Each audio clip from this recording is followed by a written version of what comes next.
We are online now. Hello, everyone. Welcome to the 24th episode of Let's Talk Inclusion. My name is Manobina Chakraborty. I'm an inclusive education consultant based in India, and of course, the founder of I for Inclusion. And I'm delighted to introduce you to my guests from three different parts of the world. Dr. Stephen Shore has joined us from the US, Ms. Lisa Carey-Woolls from the UK, and Ms. Pallavi Mallick from the UAE. Good morning, Stephen. Good afternoon, Lisa. And good evening, Pallavi. We all are from different time zones. So before we formally start our session, friends, could you please tell our viewers about yourselves? Stephen, it's your third time in Let's Talk Inclusion, isn't it? Yeah, it certainly is. And it's always a pleasure to be here with you. And everybody knows you. Still a little bit about yourself, please, Stephen. Yeah, sure. Well, after 18 months of typical development, I was struck with the regressive autism bomb. Like with 30% of us on the spectrum, I lost functional communication, had meltdowns, withdrew from the environment, and in brief became a very autistic little kid. There was so little known about autism in those days that it took my parents a whole year to find a place for diagnosis. And when they did, now at 2.5, let's just say I was fortunate that my parents advocated on my behalf and refuted the professionals' recommendations for institutionalization, and instead advocated for placement in their school. And they convinced these professionals to accept me to their school after about a year. So it was during that intervening year that my parents implemented what we would today refer to as an home-based early intervention program. And it was a program emphasizing music, movement, sensory integration, narration, and imitation. And that's actually just today's terminology, because in those days, the concept of early intervention didn't even exist. And really, it was just parents desperately trying to reach their kid. So what did they do? First, they tried to get me to imitate them.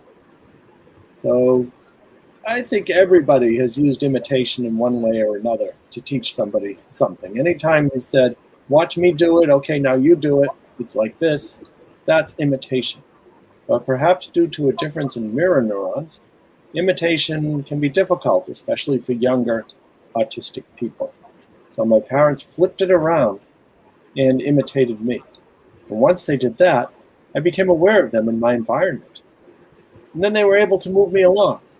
And I believe the key implication is that as a prerequisite for solid work with an autistic person, you have to develop a trusting bond, a trusting relationship first. Then you can move on.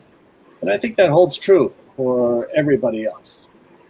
So with the work they did, my speech began to return at age 4.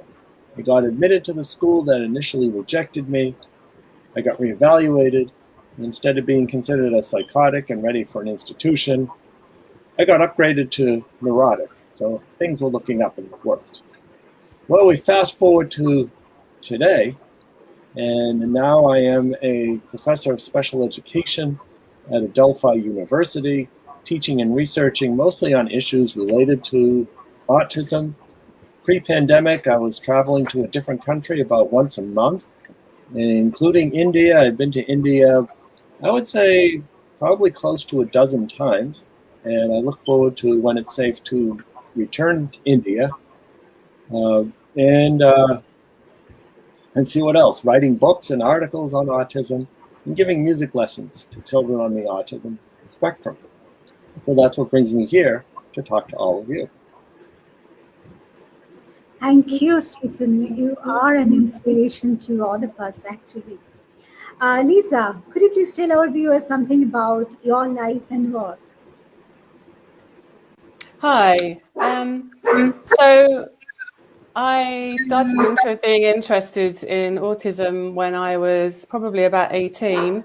I think I have undiagnosed family members, and I wanted to know more, so did a dissertation then in my first degree on autism, and that was way back in the late 80s when there wasn't a lot written about it.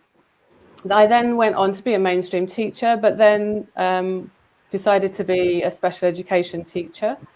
I became a Senko and with a desperate need to go and work in a school that I'd been in as a young student, which was an autism school.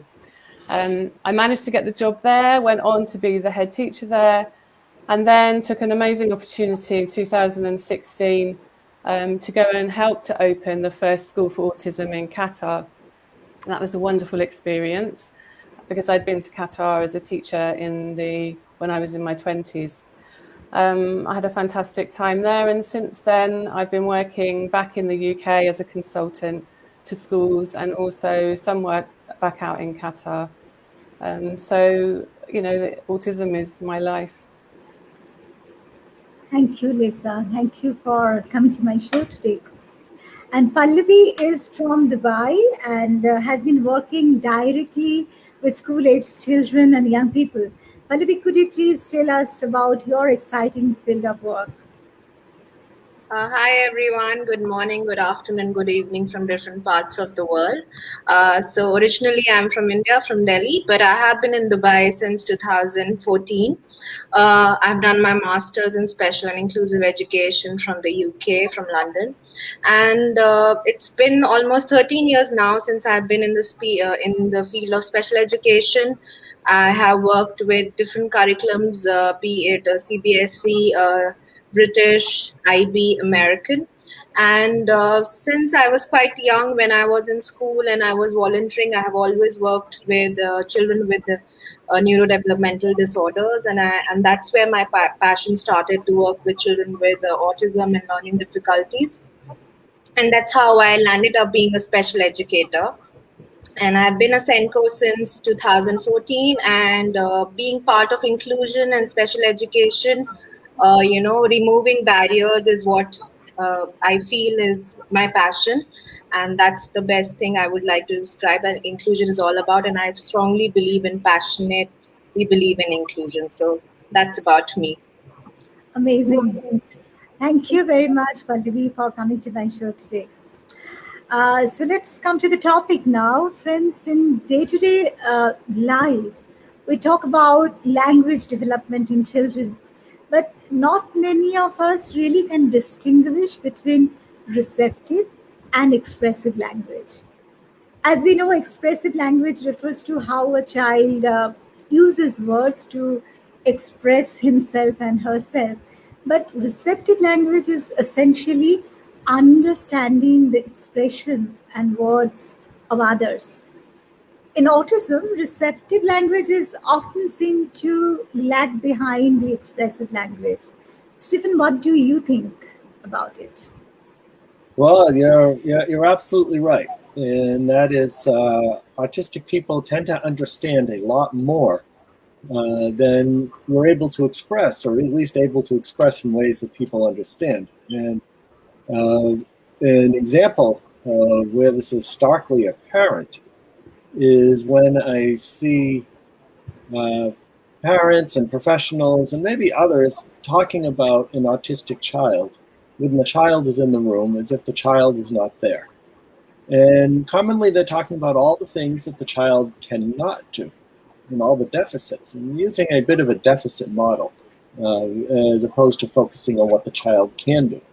And then mysteriously, or maybe not so mysteriously, suddenly there are challenging behaviors that are emanating from the child. And if you take into account that the child probably understands at least a part of what's being discussed, and there are some pretty negative things being said about that child, how is that child going to feel? So that's an example of a child understanding a lot more than what you suspect they might. Now, related to that, spoken language tends to be difficult for many on the spectrum. And many on the spectrum communicate in other ways, using assistive communication devices, for example. And I know many people on the spectrum who communicate in these alternative means. And once they do figure out these reliable means of communication, we find they're just as smart as everybody else. Yes, yes. True, very true. I completely agree with you, Stephen. Lisa, being an autism expert, you must have come across many children on the spectrum. And as a teacher, principal, or consultant, have you advised or worked on the development of receptive language in particular in children on the spectrum? Yeah, so 100%. I'm not an expert, as in I'm not autistic. And even when you are autistic, obviously you're an expert on yourself, and there are many similarities, but everyone is very different. So I've had a lot of experience of working as a teacher and as a principal and a trainer and advisor.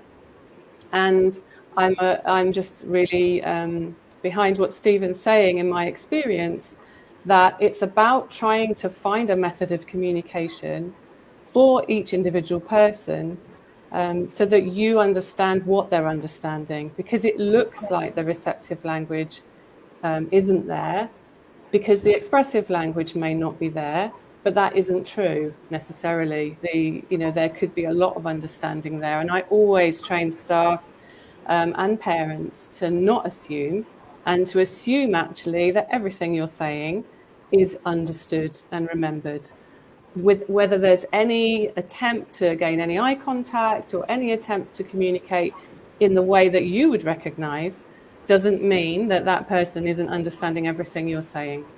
So that's what I wanted to say first. As a teacher, I've worked with PECs, which is it's a way that you can assess what somebody knows if they respond to pictures or photographs. You can begin to assess whether somebody might know that the word for cup, it looks like a cup, and they can indicate when they want to drink using the PEC symbols. So I've used PECs as a teacher, which is a really good way for many students. And obviously worked on the instruction of speech and language therapists as a teacher, because working very closely with a speech and language therapist is key if you're lucky enough to have one to give you advice. And in reading too, I've worked as a teacher on the receptive language skills and understanding. And as a principal and an advisor, I've worked on Early Bird with parents, which is a National Autistic Society parent training program available to parents here, and now in Qatar through our group committee. We introduced it in Qatar. It's a free training, and that's based on something called Hanan, which is all about understanding language and being able to communicate with your child. And there's a lot of things in there that you can take as a teacher to try and help you to communicate and understand receptive and expressive language. Yeah. Playing and interacting, as Stephen was saying, finding that commonality, playing and interacting and mirroring, connecting is essential with any form of communication. Thank you. Thank you for your inputs, Lisa. I will come to you now, Pallavi. What are your experience regarding language development or language understanding with children on the autistic spectrum? Because now when we are speaking about the subject, I think there is a feedback. Pallavi, could you please mute your microphone for a minute? Because there is a feedback, whatever I'm saying. So as Stephen and Lisa very rightly pointed out, that there are much more understanding, there might be much more understanding, which maybe we as teachers, when we are in the classroom, we don't make out, we can't make it out. So what are your experience regarding this, and what methods have you tried to understand, or maybe language development in children who are on the autistic spectrum in a classroom situation? So Manobina, what happens is, firstly, I would just like to say that language refers to entire process of communication, of which speech is just one part. And everybody needs to understand that language can be verbal and non-verbal. Now, children with language disorder may be able to speak clearly, but not be able to produce sentences spontaneously, nor use language to communicate. Now, this is the case in children with autism. So, whenever I'm having, like, admissions in school for nursery or for KG, there are a lot of instances when parents say that, that my son can repeat nursery rhymes with the perfect accent, but cannot say hello to me when I come home. Or, a lot of parents say there is nothing wrong with his speech, but he cannot have a conversation with us. So these are some of the usual conversations which I have in a school setting, because parents think that if a child has a speech, the language will come automatically. Also, some children may repeat the words without understanding the meaning, and this is called echolalia. Now, echolalia is frequently observed in younger children with autism. So in a school scenario, many children with autism, they tend to understand words when used in isolation, but get confused when the same word appears in a sentence. Now, in a classroom scenario, for children with autism, there are like certain things which they have difficulty in understanding. Like they have difficulty in understanding idioms, like, that pull up your socks or it's raining cats and dogs. They do not understand. Also, like, sarcastic comments. The children with autism, they really like take things in a literal sense. So you have to be very careful as a teacher, especially like in secondary classes, like, what comments are you making. Then also, like, having long sentences, for children with autism, like having long sentences is quite challenging, and ambiguous instructions. So we have to be very specific with them. So this explains, why they are successful under therapy conditions when it's a one-to-one setting, but when the therapy stops, because mostly what happens in an inclusive school, parents feel that when if they are coming to a school, they should stop therapy, which highly we do not recommend. This therapy should continue. So when they stop the therapies, they are unable to generalize these skills in other settings, and having those conversations and having a proper language in a classroom setting. Yeah, I know a young person, one of my students actually. He's doing quite well for himself. His oratory skills are good, very good rather. He can deliver good speeches. He prepares beforehand. But if you ask him a question which he isn't prepared for, he will give you an answer, but that will be completely irrelevant and out of context. It is clear here that his receptive language is not that developed, because I sent him to a developmental pediatrician, and she conducted some tests, and then I got the feedback, got the report, and it was mentioned there that although the young person is 17 years old, his receptive language level is of 9 years. Why is it so, and what can be done about it? Stephen, if you could share your opinion or experience about it. Stephen, you have to unmute yourself first. All right, there we go. All right. So you covered a lot of things. Specifically, what would you like me to focus on? Sorry? You cover a lot of subjects. So what would you specifically like me to? I just told you about a student of mine. He's doing well for himself. He's a good orator. He can give speeches if he's prepared for that. But if I ask him a question which he's not prepared for, he gives an answer which is irrelevant. Oh, okay, yes. So why is it so?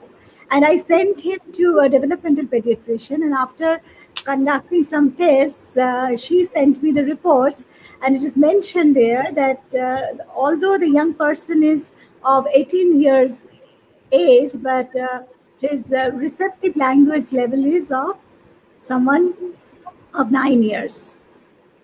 Right, and that is common. The first thing I would do is see if expressive language is better via other means. So in other words, pointing at pictures, even though he talks very well, but I would just be curious to see if communicating by another means seems to improve the conversation expressively. Also, what I would do is spend a lot of time with him to practice. Yeah, to make him familiar, maybe. Yeah, and there are a lot of strategies and a lot of techniques that are out there in order to do it. I would look towards one of the more perhaps developmental or relational approaches, such as Miller method or floor time or RDI that specialize in this area. Yeah, sure. Yes, we can do that, of course. Lisa, how important do you think receptive? I will keep in mind whatever you said, Stephen, and we will do that with that child, that young person. Thank you. And Lisa, how important do you think receptive language development is for autistic children and young people? That's an interesting question. And the whole idea of separating the receptive and expressive language. So for me, going back to the previous question, it's about the assessment tools. It's about how you're assessing his receptive language. If his expressive language is going to be more difficult for social reasons, environmental reasons, or word finding difficulties, alongside all sorts of other things like transitions and changes, how do you know that his receptive language is age 9? You know, what are the tools? That would be my first question, because like Stephen says, there's another way of trying to find out and develop that. But as a subject, obviously a receptive language is extremely important to develop, but to assess that properly and understand where a child is in their receptive language, you need to find a way of communicating them to communicate to you where that is, if that makes sense. So you need to work on their expressive language in order to understand where they are with their receptive language. And so there are so many tools out there to do that, so that you can then work with them at their level. So understanding what the children know first is extremely important. And having difficulties with expressive language makes it difficult to do that and hard to assess. And very easy for people to misjudge what somebody knows because of the way they may physically respond to a conversation, or the fact that they're not giving you an answer and not giving you direct eye contact and not communicating in a way that maybe a neurotypical person would see as communication. But, you know, you talk to many autistic people and they'll say, put me in a room with lots of other autistic people, my communication is fine. True. Thank you. Interesting. And Pallavi, do you agree with what Lisa has just said, or you have some other opinion about it? Yeah, I do agree to that, because also, like, you know, working in an international setting, you also have children who are bilinguals and, you know, having a different language. So receptive language obviously plays, you know, an important role. Because receptive language involves the ability to understand language and spoken words. So, and it also involves the process of listening to someone or something. So, without receptive language, children or students may find it challenging to follow a set of instructions, or may not respond appropriately to questions at home or school.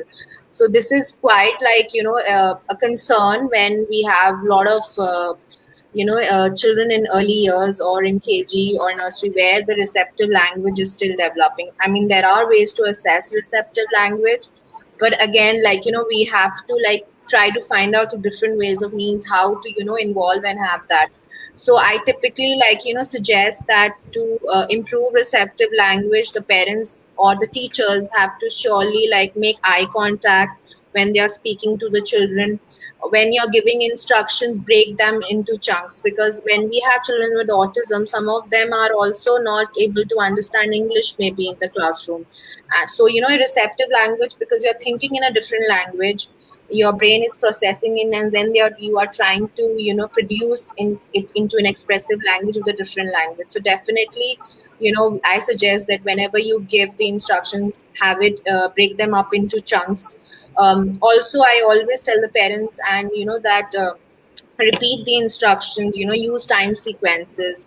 And again, like I always say, play is an important part to build receptive language. And also reading a lot of books at home. Like I have a daughter who's 4.5 years, so reading is completely part of language development. So these are some things which we should be doing with students, and this is the whole part of receptive language. So again, it is a very important component in language development and acquisition. And thank you, Pallavi. And Stephen, now I will come to you. You are a person who is an inspiration for everybody, all of us. And you can tell us actually what should be done to develop language, not speech. If a child has speech, what can we do to develop his language, be it receptive or expressive? So, with your experience, if you could share your inputs. I'll certainly be glad to. Well, the first thing to say is that that's probably the most important thing that we can do for an autistic person, is to provide a reliable means of communication. However that may be. It may be through spoken word, and it may be through an assistive communication device. And this is something that needs to be done through intensive and close interaction with that person, identifying objects. And as at least equally important is also the function of the object or the use of the object. So sometimes what I see is people attempting to teach language or identification of via identification of objects, such as a cup. Point to a cup. This is a cup. Point to a cup. Okay, very good. However, when that cup gets turned upside down, or is a different color, or maybe doesn't have a handle when the one previous to it did, it no longer becomes a cup. So what we need to do is make sure that the autistic person experiences that object as well. So making use of this cup and borrowing from the strategies used in the Miller method, they will have their students use cups, hang cups on hooks, stack cups and saucers, pour water and rice out of cups into a bucket and make a really satisfying sound. So experiencing that object goes much further in solidifying what that object is, identification, and also generalization, which can be a challenge for those of us on the spectrum. Yes, thank you. But since our topic is development of receptive language in autistic children, I really do have some doubts in my mind, and that is why I really wanted to know a few things from you, as all of you are very experienced. To me, to my understanding, a child's receptive language is the input of language, the ability to understand and comprehend spoken language, right?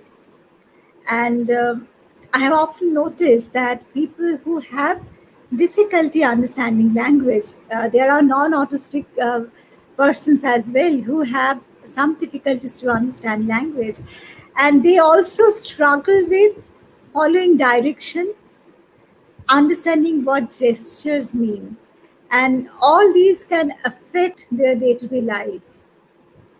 So my question is, what can be done as parents and teachers to help children who are basically on the spectrum to develop their language skills, especially the receptive one?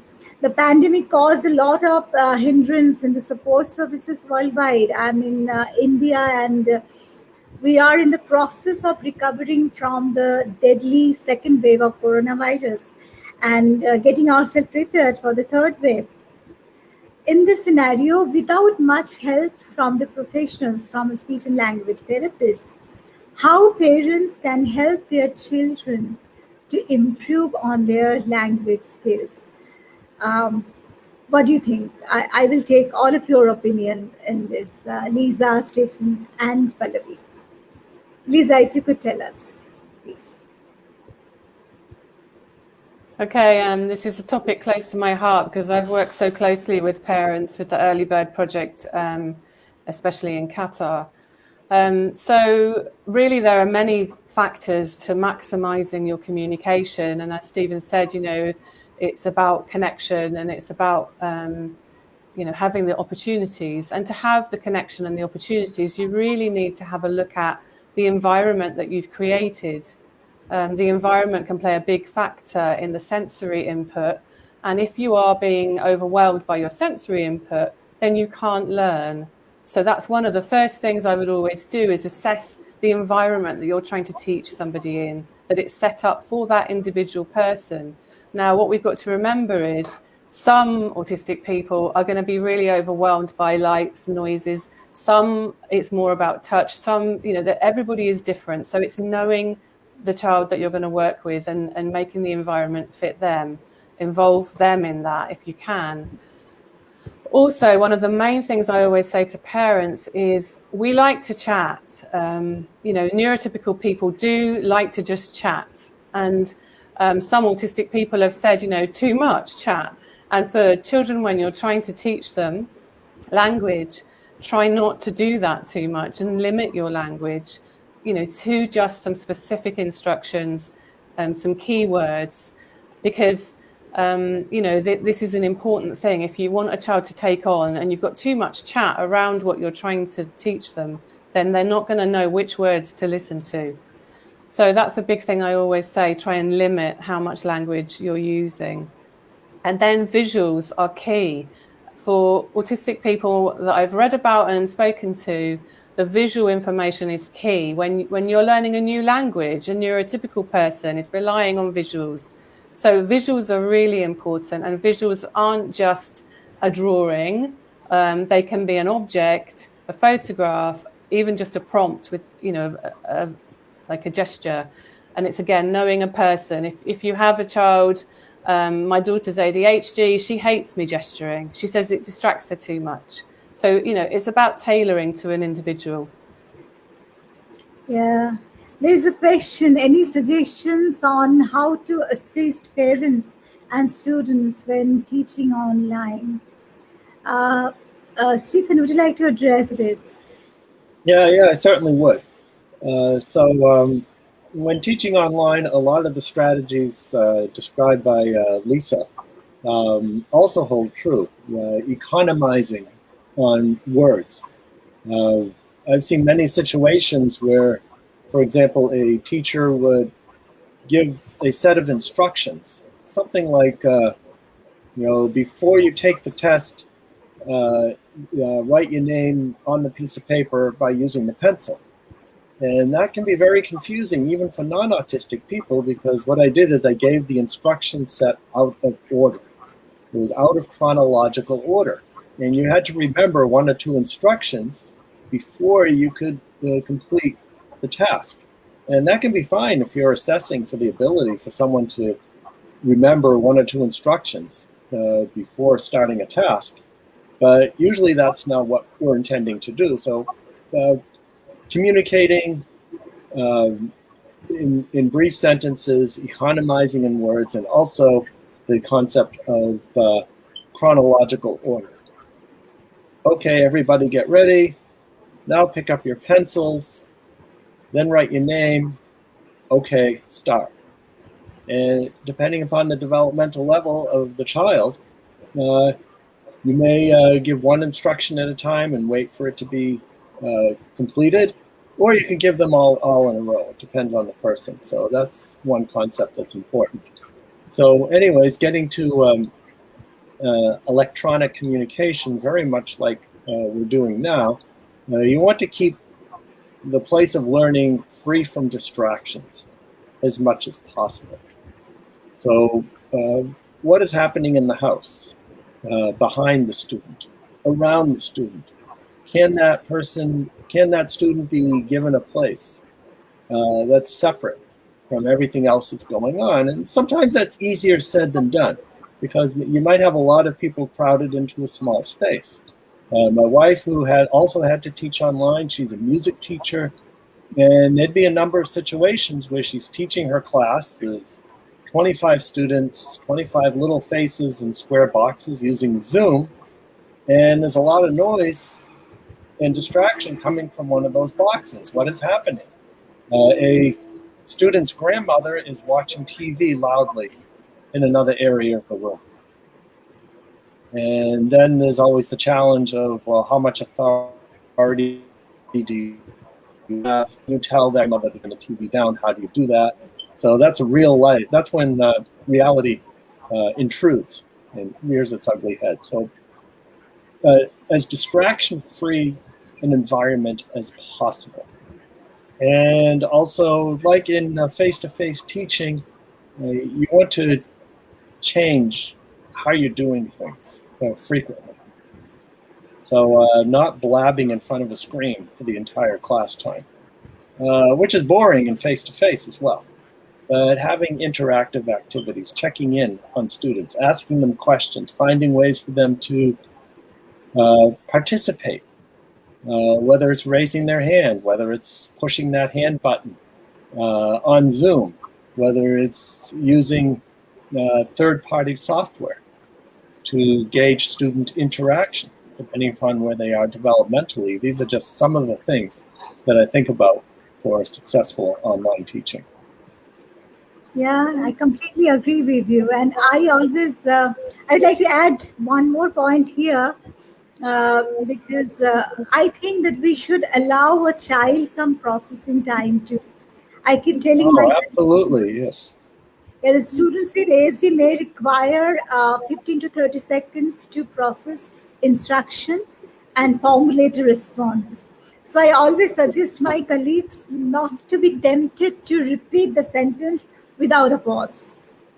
And yeah, that that's is right. Situation as well. And then online virtual class, I think it is very necessary. So, Pallavi and Lisa, would you like to add something to it? Yeah, so the question to the online learning, when we hit the pandemic last year and suddenly we were thrown into, online learning, Stephen has covered most of the points, but what I felt was like it gets tiring to talk to the screen and, on and you don't know. So what we did, and it was one of the, positive points, like with technology.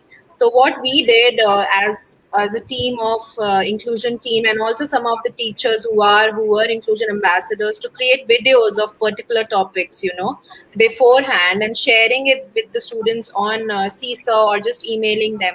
So having those videos really help children with autism, having more of, YouTube videos, pictures, and also, like you're saying, giving that processing time. So if you share that as a prerequisite, pre-teaching tool to children, it really helps them. So, and it's also interesting for us, like, you can take a break while you're sharing videos, and they can also see it again and again.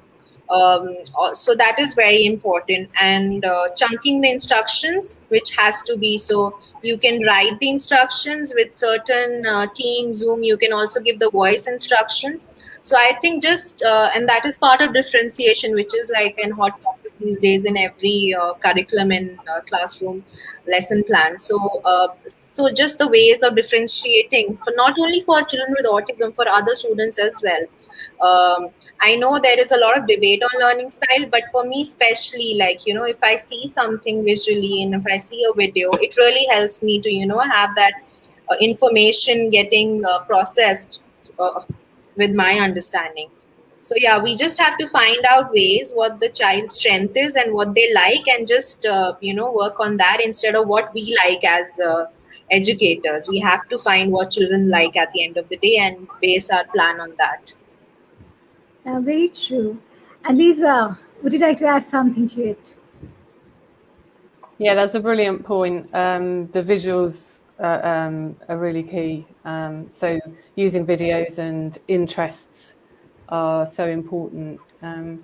Also, it is about motivation, and if it's visual, then you're more motivated. If that's your learning style, we know that with autism, visuals can be a real strength. So play to the strengths. But I would say that if it's something that's got to be done, and you have to be motivated through it, then using a schedule with the activities out at home, where it's this then that, if they're on that immediate response that they need a reward for, or maybe timers, counting down how long they've got to be on for, working out what's highly motivating and how to get that child through it. Because at the end of the day, you may be left with a situation where you just have to motivate your child to get through something. And that can, if you have the right environment and you've got some interesting work, then it's about motivating them to get through it. And that can be difficult for some people with autism, the whole time concept. So having a clear schedule with things set out in order can really help with that highly motivating thing at the end. We all need to be motivated, neurotypical or neurodivergent. We just work for motivation. And for many people, motivation is just a sense of achievement. And for some, they just need something to get them through. Thank you, Lisa. I really had a great learning experience today and very enriching discussion with all three of you. Thank you very much for this. And before we sign off, any concluding advice for our viewers, Stephen? Well, I think the most important thing to keep in mind is the great diversity that we find within the autism spectrum. I think perhaps the diversity within the spectrum may even be greater than the diversity outside of the spectrum. And that's why I often say when you've met one person on the autism spectrum, you've met one person on the autism spectrum. Yes. Thank you very much. Lisa, your concluding advice or suggestions? I'm going to go back to a couple of things that I said. Never assume, because the behavior or the responses may not be indicative of understanding. So never assume, and always connect in a way that's meaningful, and look at each individual person, as Stephen says, and find a way to connect. It's your responsibility to do that. Thank you.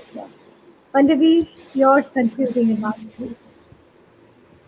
So I would just like to say that in today's world and scenario, there are so many different, pathways and alternative pathways. So, parents should try to understand and think. And I know it's not easy because I'm a parent myself. And sometimes when I'm on this side as an educator and I'm suggesting something to parents, I always think, how would I feel as a parent if something is told to me by the teacher? So it's very important, to have that mindset that it's neurodiversity now. We have alternative pathways to education, and we should explore that. And as a parent or an education community, the most important thing is that at the end of the day, the child has to be happy. It's not about you and me. It's keeping the child in the center of everything. Yeah, this is for everybody actually, be the child is neurotypical or diverse. In a way, all of us are neurodiverse. And happiness is the most important thing for everybody. I also have a daughter. And if someone asks me what you want your daughters to be when she grows up, I always say that I want her to be happy. That's it. I really don't want anything more from her. So yes, happiness is all parents can think about or ask for. Thank you very much, Pallavi. Thanks a lot, Stephen and Lisa, for your time and support. And I look forward to having you on my show once again. Stephen was my guest in this show, I think in the first episode. He was here, and then on the 16th episode, that was on 2nd April, World Autism Awareness Day. And today, on the 24th episode. And I would love to have you back once again, Stephen. Oh, it'll be my pleasure. And Lisa and Pallavi, both of you as well. Thank you very much. Thank you so much, Manobina, for creating this platform. And, this is what inclusion is about. We are all from different parts of the world and being on the same platform. Exactly. It's my honor. Thank you. And thank you. And it's been lovely to meet Stephen and Pallavi. And thank you very much for organizing this. It's great. Thank you, Lisa. And to my viewers, please let us know your feedback. You may write to us, share your queries if you have any, and we will be happy to address them. And please keep an eye on our Facebook page for the announcement of our next episode. Hope to see you soon. Till then, take care and bye. Bye, Stephen, Lisa, and Pallavi. Thank you very much. Good to see you all. Bye-bye. Bye. Bye-bye.